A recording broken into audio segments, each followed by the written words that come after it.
Ešte hlavný rozhodca to teraz odobrí, ideme na to, Hajské, pome.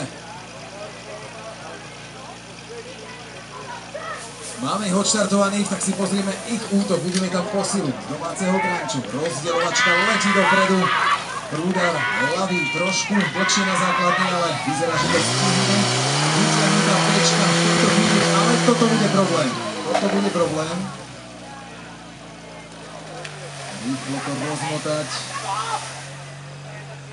Ale sa to udialo, tak túto chvíli môžeme ísť na prvom dopredu.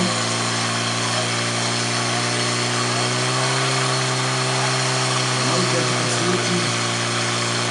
A máme 32-26. No a na pravej strane budeme mať výsledok 37-97 do Hajského.